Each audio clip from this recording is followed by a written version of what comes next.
Paling tidak untuk dua hal ini kelihatan betul Kapolri dan Panglima TNI harus melalui saringan ketat istana, preferensi istana yang main ya. Bukan hanya tingkat itu sekarang, Ay. ke bawah juga. Oke. Saya mendengar dengan pejabat setingkat bintang 4 bahwa sampai dengan Kapolda maupun Pangdam-Pangdam pun harus restu. Artinya jenderal ke atas. Khususnya untuk Kapolda dan Pangdam. Begini, jangan samakan dengan presiden-presiden yang lalu gitu. Oke. Ini barang beda ya. Ini barang beda. Jadi artinya peran Pak Luhut pun bisa digantikan. Tanpa Pak Luhut pun tetap jalan kok, karena trik-trik itu dipegang sendiri kok sebenarnya. Jadi selama ini nggak benar dong orang mengatakan kalau Pak Jokowi itu boneka. Dia monster yang sesungguhnya. Dalam tanda kutip ya. Ya bonekanya tidak mungkin bonekanya Luhut.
Bung Raffi, ini adalah proses yang panjang.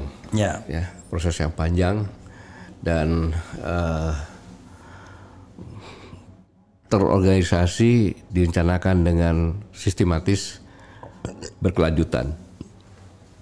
Yang pertama adalah Pak Jokowi ini yang tadinya adalah seorang presiden yang tidak punya kekuatan apapun juga kecuali kekuatan rakyat. Ya. Tidak memegang kepolisian Republik Indonesia, tidak memegang TNI, tidak memegang DPR, tidak memegang kejaksaan. Kan gitu. Pada saat jadi presiden, yang merencanakan, menentukan menteri-menterinya kan bukan beliau sendiri. Ya. Ya, karena beliau orang baru kan gitu. Nah, dari situlah muncul kesadaran. Bagaimana memegang DPR. Mulailah digarap partai-partai. Oke. Dalam tanda kutip kemungkinan dengan dikatakan jebakan Batman, ya kan, atau Sandra istilahnya, dengan memanfaatkan hukum, gitu. Kemudian berusaha memegang kepolisian dan berusaha memegang TNI, gitu.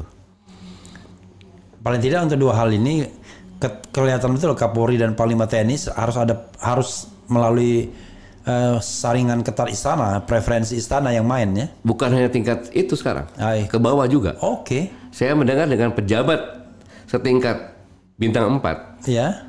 bahwa sampai dengan Kapolda maupun Pangdam-Pangdam pun harus restu. Artinya jenderal ke atas. Khususnya untuk Kapolda dan Pangdam. Oke. Gitu. Oh, maksudnya untuk Kapolda dan Pangdam Ya, juga. penempatannya juga harus sepengetahuan. Kalau Kapolda dan Pangdam minimal kan 34 orang tuh. Kalau Pangdam kan nggak sebanyak itu. Tapi ya, oke. Itu yang pertama. Ya. Yang kedua, dengan undang-undang bahwa sekarang ini PLT. Ya. Loyalitasnya kepada siapa? Penjabat. Iya. Iya. Loyalitasnya 60% lebih kan? Iya. Mereka yang tunjuk kira-kira gitu. Mereka yang tunjuk. Oke. Gitu.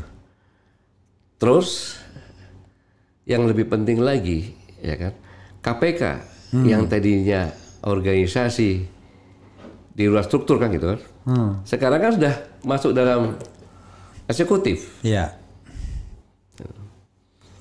Kemudian yang paling menentukan lagi adalah Mahkamah Konstitusi. Gitu. Oke. Dan ini suatu pelanggaran etika yang sangat luar biasa, kan gitu. Sangat luar biasa. tidak boleh namanya Ketua Mahkamah Konstitusi, ya kan, menyidangkan sesuatu yang berkaitan dengan ada persaudaraan. Dalilnya apa itu, Pak Rafi? Ada kan? Iya. Nah, itu. Jadi ketua-ketua partai dipegang, ya kan?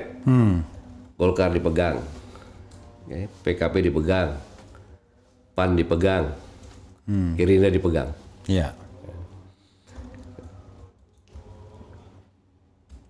Ya, oke. Tapi itu kan biasanya berlaku ketika dia in power. Memang betul-betul lagi lama masa jabatannya. Tunggu dulu, Bung Oke. Raffi. Iya. Iya kan? Tunggu dulu. Iya. Dalam waktu yang masih ada ini, dia tinggal buka, dia tinggal nyuruh ke orang-orangnya dia semuanya. Iya. Apa? Kejaksaan, bukanlah, tolonglah kejaksaan itu kan dari PDI Perjuangan. Iya.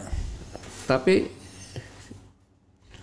jam pintelnya mungkin, jam pisusnya mungkin, apa? Wakil Jaksa Agungnya mungkin. Ya. Jadi memang sistem ini memang udah dipegang secara utuh gitu loh. Gitu. Apalagi sekarang ini, maka dengan adanya Gibran masuk, berarti kan masih di situ. Iya. Gitu.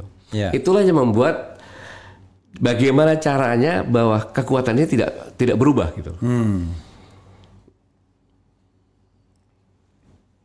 Ini yang membuat yang tadinya tidak hanya dipegang oleh memegang rakyat, dipegang rakyat, sekarang DPR dipegang, semuanya dipegang. Karena bagaimanapun juga Kapolri Panglima TNI itu masih harus ditentukan hak prerogatif Istana. 1000% presiden. Kapan dia ganti silakan ganti. Gitu. Oke. Kepala Staf Angkatan itu yang dengan cerdas, apalagi Mahkamah Konstitusi sudah dipegang. Oke, tapi ada hal lain yang Selanjutnya lagi, masih ada lagi ancaman lagi tadi. Kan gitu. Begitu tadi Pak Prabowo mau macam-macam, langsunglah Ketua Mahkamah Konstitusi bicara. Masa Ketua Mahkamah Konstitusi bicara seperti itu, masih ada lagi satu lagi yang batas umur bisa aja, kan itu sama aja. Prabowo, lu jangan macam-macam lu, kan gitu. Jadi memang trik-trik itu digunakan sehingga kalau ada demonstrasi, itu aja bui-bui saja itu. Gitu.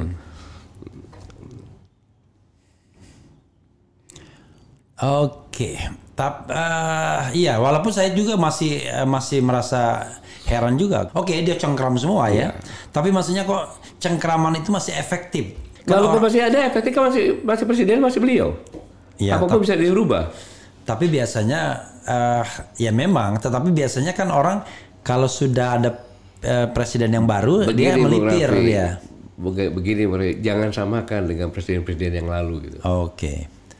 Ini barang beda ya. Ini barang beda. Iya. Oke, saya mau tanya, kalau begitu orang mengatakan Pak Jokowi itu kuat kan karena ada Luhut bin Sarpanjaitan. Kan harusnya Pak Jokowi tidak sekuat sebelumnya itu, atau melemah? Saya tidak sependapat dengan. Oke, coba silakan kalau tidak sependapat. Saya pernah di dalam. Oke. Jadi justru menurut saya kasihan dengan Pak Luhut. Orang akhirnya berasumsi seperti itu kan. Iya. Yang mendalikan sebenarnya aman kan. Iya. Ya itu dia. Jadi artinya peran Pak Luhut pun bisa digantikan. Tanpa Pak Luhut pun tetap jalan kok, karena trik-trik itu dipegang sendiri kok sebenarnya. Oke. Jadi selama ini nggak benar dong orang mengatakan kalau Pak Jokowi itu boneka. Dia monster yang sesungguhnya. Dalam tanda kutip ya. Ya bonekanya tidak mungkin bonekanya Luhut. I see. Yaudah, saya kalau gitu saya kalau cuma ownernya itu Pak Luhut terlalu kecil ya. Oke, itu kita bahasa simbolnya luar biasa. Oke, Pak Gatot. Bu Raffi, saya potong ya. Ya. Ketika 2017, saya ingat sebelum bulan puasa itu, Menteri Sekretaris Negara datang ke saya dan mengatakan diutus presiden besok saya akan dilantik menjadi Menteri Pertahanan. Oke. Dan dengan cara halus. Itu tahun berapa itu? 2017. Oh, ketika Pak Gatot dipensiunkan? Bukan, sebelum dong. Oh sebelum sebelum bulan puasa itu. Oh sebelum pensiun. Sebelum Oke. pensiun 2012 gitu kan. Biar digeser maksudnya. Untuk menggantikan Pak Ria Mijar waktu itu. Iya. Ya, saya katakan Pak Menteri, Pak Pratik bahwa semua Panglima TNI bermimpi untuk menjadi menjadi Menteri Pertahanan. Iya. Tapi izinkan saya di sisa waktu saya ini saya akan mengeluarkan moral dan etika. Loh, kenapa? Tentara tanpa moral dan etika, saya bilang itu pasti kalah. Jepang sehebat apapun juga karena dia tanpa moral dan etika dia akan kalah. Kok begitu maksudnya gimana? Begini, Pak. Publik mengetahui bahwa saya berseberangan dengan Pak Ria Mijar. Iya. Karena waktu itu Pak Ria Mijar akan melaksanakan latihan dengan tentara Cina di Laut Cina Selatan. Oke. Saya jawab saya tidak akan mengeluarkan satu orang prajurit pun untuk latihan. Saya jawab seperti itu. Oh gitu. Ya, kenapa? Karena saya adalah di bawah presiden, kebijakan pemerintah adalah jangan membuat hal gaduh di Laut Cina Selatan. Oke. Gitu loh. Berusaha untuk Laut Cina Selatan itu kondusif gitu loh. Iya. Kalau itu kan gaduh, Amerika kan jadi ikut ribut juga, itulah. Iya. Yang kedua masalah bela negara. Saya tidak menentang, tapi ketiga banyak orang di depan Rindam, dari Rindam tanya kepada saya, Pak bagaimana ini? Kurikulumnya belum ada. Siapa yang bertanggung jawab belum ada kan gitu. Iya. Maka kita tolak. Nah itu seolah saya bersepakat. Nah saya kalau saya terima seolah-olah mendidik junior saya, kalau kamu ingin jabatan lebih atas, ogrok-ogrok aja itu jabatan di atas itu kan. Iya. Nah itu. Jadi kalau untuk jabatan-jabatan itu bukan yang saya kejar gitu. Oke.